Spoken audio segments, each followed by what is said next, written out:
ಚಮನ್ ಒಬ್ಬ ಚಪ್ಲಿ ಮಾಡೋನ್ ಆಗಿದ್ದ. ಅವ್ನ್ ರಸ್ತೆ ಬದಿಯಲ್ಲಿ ಕೂತ್ಕೊಂಡು ಚಪ್ಲಿ ರಿಪೇರಿ ಮತ್ತು ಶೂ ಪಾಲಿಶ್ ಗಳನ್ನ ಮಾಡ್ತಾ ಇದ್ದ. ಒಂದು ದಿನ ಅವನು, ಒಂದು ವೇಳೆ ಮಹಿಳೆಯರ ಚಪ್ಲಿ ಹಾಳಾದ್ರೆ ಚಮನ್ ಚಪ್ಲಿ ಅವನ ಹತ್ರ ಬನ್ನಿ, ಕೇವಲ 20 ರೂಪಾಯಲ್ಲಿ ಚಪ್ಲಿ ರಿಪೇರಿ ಮಾಡಿಸ್ಕೊಳ್ಳಿ. ಒಂದು ವೇಳೆ ಗಂಡಸರ ಬೂಟು ಧೂಳಾಗಿದ್ರೆ ಚಮನ್ ಚಪ್ಲಿ ಅವನ ಹತ್ರ ಬನ್ನಿ, ಕೇವಲ 20 ರೂಪಾಯಲ್ಲಿ ಶೂ ಪಾಲಿಶ್ ಮಾಡಿಸ್ಕೊಳ್ಳಿ. ಚಮನ್ ಎಷ್ಟೇ ಕಷ್ಟಪಟ್ರು 150-200 ರೂಪಾಯಿಗಿಂತ ಹೆಚ್ಚು ದುಡಿತಾ ಇರ್ಲಿಲ್ಲ. ತಡರಾತ್ರಿ ಅವನು ತನ್ನ ಮನೆಗೆ ತರಕಾರಿ ಮತ್ತು ಹಿಟ್ಟುನ ತಗೊಂಡ್ ಬರ್ತಾನೆ. ತಗೋ ಸರಳ, ಇವತ್ತು ಹೂಕೋಸು ತಂದಿದ್ದೀನಿ, ಒಳ್ಳೆ ಮಸಾಲೆ ಹಾಕಿ ರುಚಿ ರುಚಿಯಾಗಿ ಅಡ್ಗೆ ಮಾಡು. ಈ ಸಮಯದಲ್ಲಿ ಗೋಬಿ ತುಂಬಾನೇ ದುಬಾರಿ ಆಗಿದೆ. ಈಗ ಯಾಕೆ ಬೇಕಿತ್ತು ಗೋಬಿ ಎಲ್ಲ?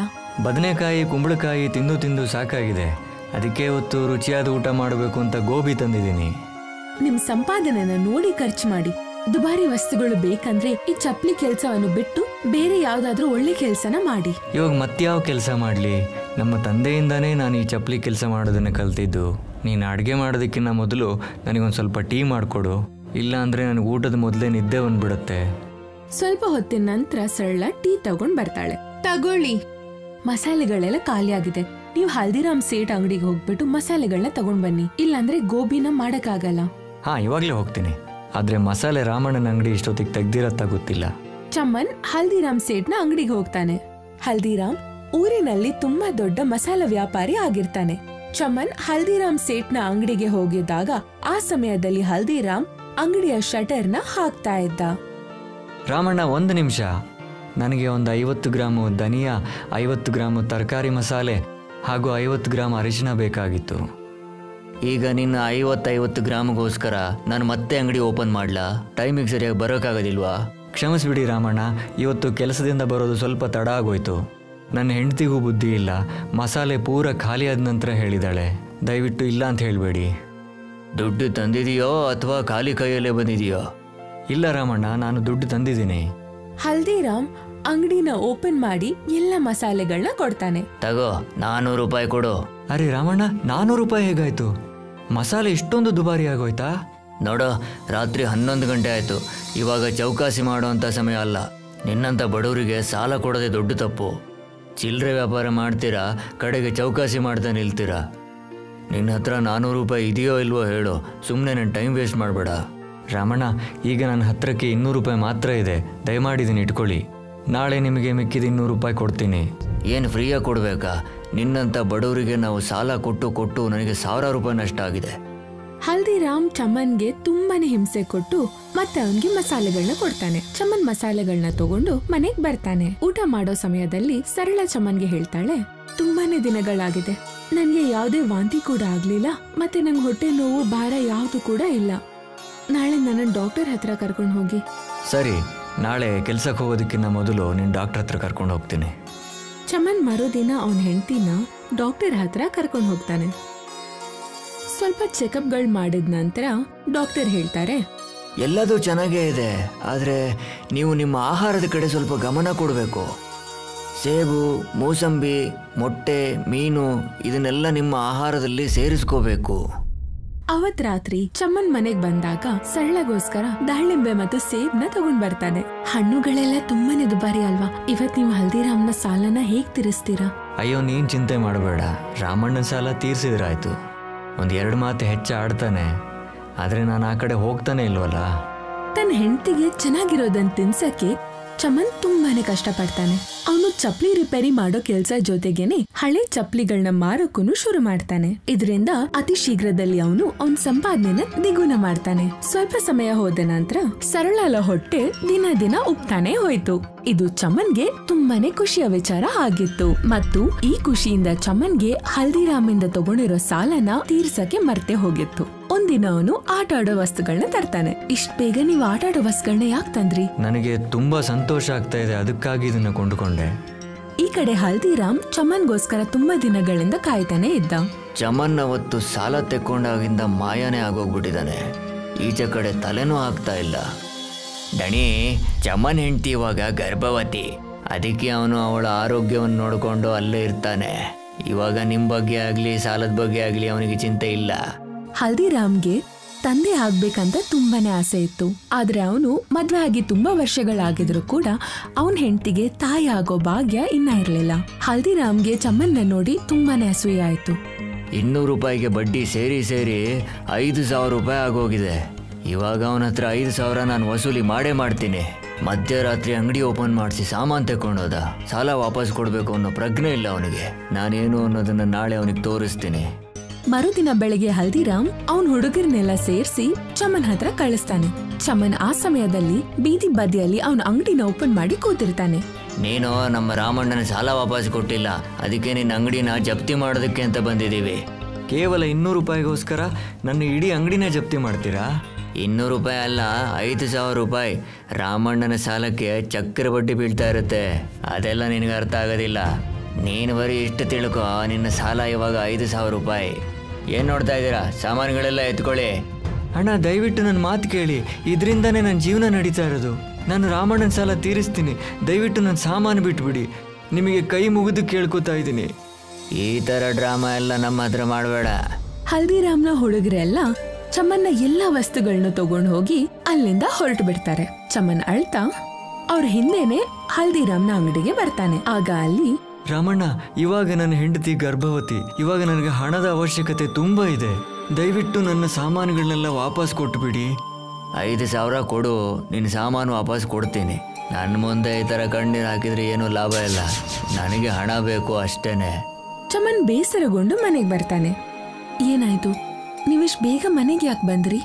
ಮಸಾಲೆ ರಾಮಣ್ಣ ನಮ್ಮ ಅಂಗಡಿಲಿರೋ ಎಲ್ಲ ಸಾಮಾನುಗಳನ್ನು ನಮ್ಮಿಂದ ಕಿತ್ಕೊಂಡ್ಬಿಟ್ಟ. 5,000 ಸಾಲ ವಾಪಸ್ ಕೊಟ್ರೆ ನನ್ನ ಸಾಮಾನುಗಳನ್ನೆಲ್ಲ ಕೊಡ್ತಾನಂತೆ. ಈ ಹಲ್ದಿರಾಮ್ಗೆ ಅಷ್ಟೊಂದು ಅಹಂಕಾರನ? ನೀವು ಈಗಲೇ ಪೊಲೀಸ್ ಸ್ಟೇಷನ್ಗೆ ಹೋಗಿ.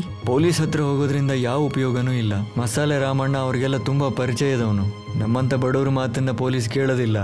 ಹಾಗಿದ್ರೆ ನೀವೇನ್ ಮಾಡ್ತೀರಾ? ಹೀಗೆ ಸುಮ್ನೆ ಕೂತಿರ್ತೀರಾ? ಕೆಲ್ಸ ಏನು ಮಾಡಲ್ವಾ? ನಾನೊಂದು ಕೆಲಸ ಮಾಡ್ತೀನಿ. ನೀನ್ ಹೇಳ್ತಾ ಇದ್ದೀಯಲ್ವಾ ನನ್ನ ಚಪ್ಪಲಿ ಹೊಲಿಯೋ ಕೆಲಸ ಬಿಡಬೇಕು ಅಂತ. ಈ ರಾಮಣ್ಣನಿಂದನೇ ಆ ಕೆಲಸ ತಪ್ಪೋಯ್ತು. ಇವಾಗ ನಾನು ಹೊಸದೊಂದು ಚಪ್ಪಲಿ ಅಂಗಡಿ ಓಪನ್ ಮಾಡ್ತೀನಿ. ಆದ್ರೆ ಅದಕ್ಕೆ ದುಡ್ಡು ಎಲ್ಲಿಂದ ಬರುತ್ತೆ?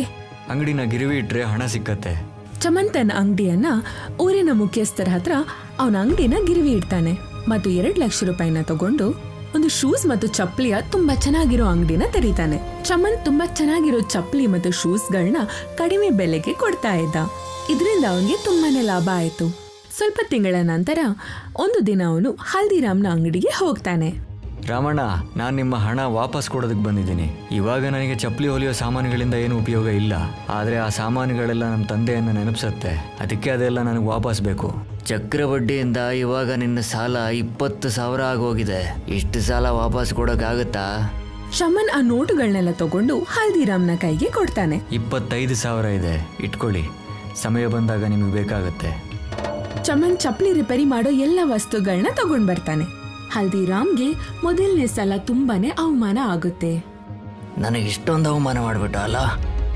ಮೊನ್ನೆ ಬಂದವನು ನನ್ನ ಮುಖಕ್ಕೆ ಹಣ ಎಸ್ಬಿಟ್ಟು ಹೋಗ್ತಾ ಇದ್ದಾನೆ.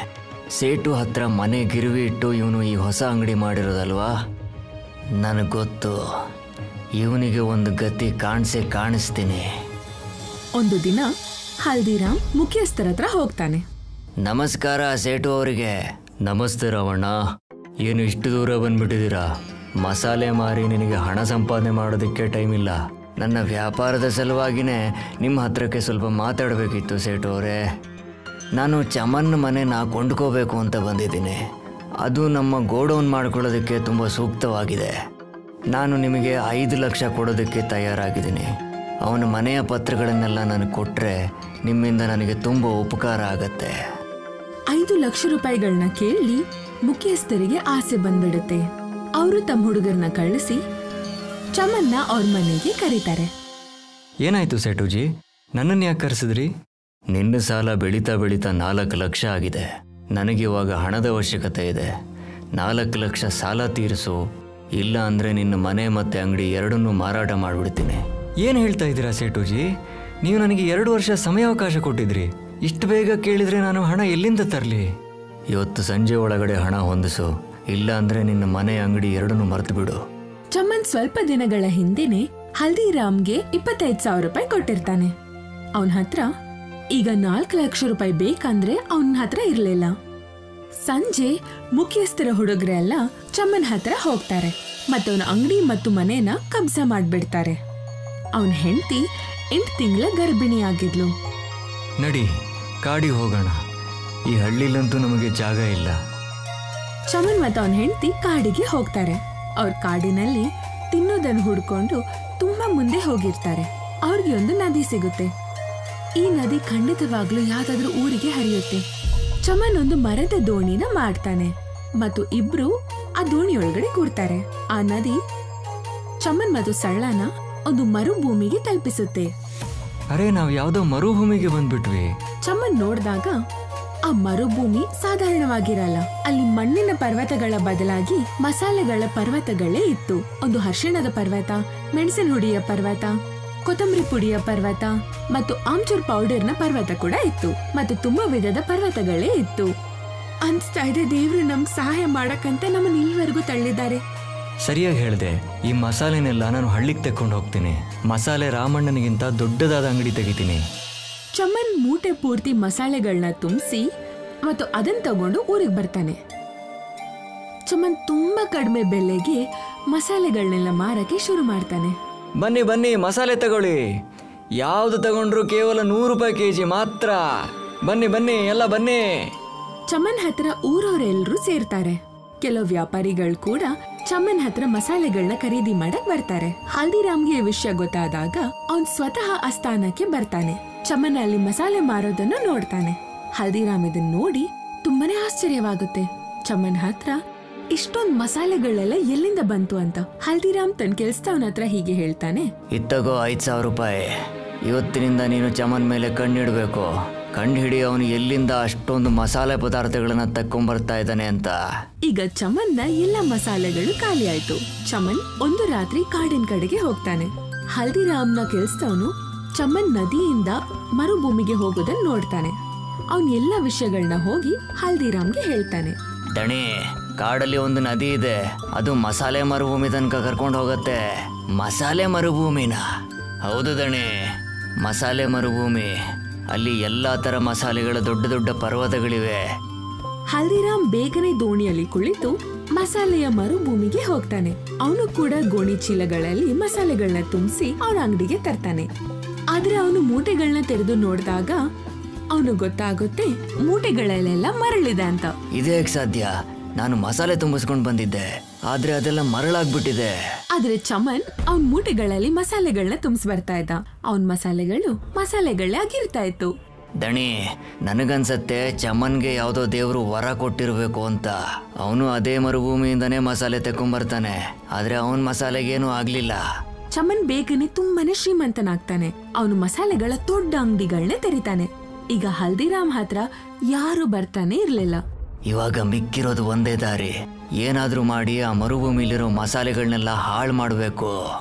ಹಲ್ದಿರಾಮ್ ಒಂದು ಮೋಟರ್ ಮತ್ತು ದೊಡ್ಡದಾಗಿರೋ ಪೈಪ್ ನ ತಗೊಂಡು ಮರುಭೂಮಿ ಕಡೆಗೆ ಹೋಗ್ತಾನೆ. ಅವನು ಮೋಟರ್ನ ನದಿ ನೀರಿಗೆ ಕನೆಕ್ಟ್ ಮಾಡ್ತಾನೆ ಮತ್ತು ಪೈಪ್ ಇಂದ ಮರುಭೂಮಿಯ ಎಲ್ಲ ಮಸಾಲೆಗಳಿಗೆ ನೀರ್ನ ಹಾಕ್ತಾನೆ. ಆದ್ರೆ ಸ್ವಲ್ಪನ ಸಮಯದಲ್ಲಿ ಸೂರ್ಯನ ಬೆಳಕಿನಿಂದ ಒದ್ದಾಗಿರೋ ಮಸಾಲೆಗಳೆಲ್ಲ ಮುಂಚಿನ ತರನೇ ಆಗುತ್ತೆ. ನೀರು ಹಾಕೋದ್ರಿಂದ ಏನು ಉಪಯೋಗ ಆಗೋದಿಲ್ಲ ಅಂತ ಕಾಣುತ್ತೆ. ನಾನು ಎಲ್ಲ ಮಸಾಲೆಗಳಿಗೂ ಬೆಂಕಿ ಹಚ್ಚಿಬಿಡ್ತೀನಿ. ಹಲ್ದಿರಾಮ್ ತುಂಬಾನೇ ದುಡ್ಡುಗಳನ್ನ ಖರ್ಚು ಮಾಡಿ ದೊಡ್ಡ ಗಾತ್ರಗಳಲ್ಲಿ ಪೆಟ್ರೋಲ್ಗಳನ್ನ ಖರೀದಿ ಮಾಡ್ತಾನೆ. ಅವನ್ ಪೆಟ್ರೋಲ್ನ ತಗೊಂಡು ಮರುಭೂಮಿಗೆ ಬರ್ತಾನೆ. ಅವನ್ ಇಡೀ ಮರುಭೂಮಿ ಮೇಲೆ ಪೆಟ್ರೋಲ್ ಹಾಕಿ ಬೆಂಕಿ ಕೊಡ್ತಾನೆ. ಮಸಾಲೆಗಳು ಉರಿಯಕ್ ಶುರುವಾಗುತ್ತೆ. ಹಲ್ದಿರಾಮ್ಗೆ ತುಂಬಾನೇ ಖುಷಿ ಆಗುತ್ತೆ. ಮಸಾಲೆಗೆಲ್ಲ ಕೊನೆಗಾಣ್ಸಾಯ್ತು. ಇವಾಗ ನೋಡ್ತೀನಿ ಆ ಚಮನ್ ಏನು ಮಾಡ್ತಾನೆ ಅಂತ. ಹಲ್ದಿರಾಮ್ ತುಂಬಾ ಖುಷಿಯಿಂದ ತನ್ನ ಮನೆಗೆ ವಾಪಸ್ ಬರ್ತಾನೆ. ಮರುದಿನ ಅವನ್ ಮತ್ತೊಮ್ಮೆ ಮರುಭೂಮಿ ನೋಡಕ್ ಹೋಗ್ತಾನೆ. ಬೆಂಕಿ ಹಾರೋಗಿತ್ತು ಮತ್ತು ಮಸಾಲೆಯ ಮೇಲಿನ ಭಾಗ ಮಾತ್ರ ಸುಟ್ಟು ಹೋಗಿತ್ತು. ಒಳಗಡೆಯಿಂದ ಎಲ್ಲ ಮಸಾಲೆಗಳು ಮುಂಚಿನ ತರನೇ ಇತ್ತು. ಅದೇ ಸಮಯದಲ್ಲಿ ಚಮನ್ ಅಲ್ಲಿಗೆ ಬರ್ತಾನೆ. ರಾಮಣ್ಣ, ನಿನ್ನ ಆಟಗಳು ಈ ಪರ್ವತದ ಮೇಲೆ ಏನು ಪರಿಣಾಮ ಬೀರೋದಿಲ್ಲ. ನೀನು ಅಂಗಡಿನ ಬೇರೆ ಕಡೆ ಶಿಫ್ಟ್ ಮಾಡಿಬಿಡು. ಯಾಕೆ ಅಂದ್ರೆ ನನ್ನ ಮುಂದೆ ನಿನ್ನ ಅಂಗಡಿ ನಡೆಯೋದಿಲ್ಲ. ಚಮನ್ ಮರುಭೂಮಿಯಿಂದ ಮಸಾಲೆಗಳನ್ನ ತಗೊಂಡು ಬರ್ತಾನೆ. ನಾನಿಲ್ಲಿರೋ ಮಸಾಲೆಗಳನ್ನೆಲ್ಲ ಖಾಲಿ ಮಾಡ್ಬಿಡ್ತೀನಿ. ಹಲ್ದಿರಾಮ್ ಒಂದ್ ದೊಡ್ಡ ದೋಣಿನ ತಗೊಂಡು ನೋಡಕ್ಕೆ ಹಡಗಿನ ತರಾನೇ ಇತ್ತು. ಅದನ್ನ ತಗೊಂಡು ಮರುಭೂಮಿಗೆ ಬರ್ತಾನೆ. ಅವನು ಮರುಭೂಮಿಯ ಎಲ್ಲ ಮರಳನ್ನು ತನ್ನ ಹಡಗಿನಲ್ಲಿ ತುಂಬಿಸ್ತಾನೆ. ಅದನ್ನ ತಗೊಂಡು ಊರಿನ ಕಡೆಗೆ ಬರ್ತಾ ಇದ್ದ. ಹಡಗಿನ ಮೇಲೆ ಮರಳಿನ ಪರ್ವತನೇ ಇತ್ತು. ನದಿಯ ಮಧ್ಯ ಭಾಗದಲ್ಲಿ ಆ ಹಡಗು ಮುಳುಗಲು ಶುರುವಾಯಿತು. ಹಲ್ದಿರಾಮ್ ಕೂಡ ಹಡಗಿನ ಜೊತೆಗೆ ಮುಳುಗ್ತಾ ಇದ್ದ. ಅಯ್ಯೋ ಕಾಪಾಡಿ, ಯಾರಾದ್ರೂ ನನ್ನ ಕಾಪಾಡಿ, ನನಗೆ ಈಜು ಬರೋದಿಲ್ಲ. ಅದೇ ಸಮಯದಲ್ಲಿ ಚಮನ್ ಕೂಡ ಅಲ್ಲಿಗೆ ಬರ್ತಾನೆ ಮತ್ತು ಅವನು ಹಲ್ದಿರಾಮ್ನ ಜೀವನ ಕಾಪಾಡ್ತಾನೆ. ನನ್ನ ಕ್ಷಮಿಸ್ಬಿಡು ಚಮನ್, ನಿನ್ನ ವ್ಯಾಪಾರ ಹಾಳು ಮಾಡೋದಕ್ಕೆ ಹೋಗಿ ನನ್ನ ಜೀವವನ್ನೇ ಕಳ್ಕೊಂಡ್ಬಿಡ್ತಾ ಇದ್ದೆ. ಈ ಮಸಾಲೆ ಮರುಭೂಮಿ ನಿನಗೆ ಸೇರಿದ್ದು. ನಾನು ನನ್ನ ಅಂಗಡಿಯನ್ನ ಬೇರೆ ಕಡೆ ಎಲ್ಲಾದ್ರೂ ಶಿಫ್ಟ್ ಮಾಡ್ತೀನಿ. ಚಮನ್ನ ಮನೆಯಲ್ಲಿ ಅವಳಿ ಜವಳಿ ಗಂಡ್ ಹೆಣ್ಮಕ್ಳು ಹುಡ್ತಾರೆ ಮತ್ತೆ ಅವನು ಅದನ್ನ ತುಂಬಾನೇ ಖುಷಿಯಿಂದ ಆಚರಿಸ್ತಾನೆ ಮತ್ತೆ ಖುಷಿಯಿಂದಾನೇ ಅವನ್ ಜೀವನನ ನಡೆಸ್ತಿರ್ತಾನೆ.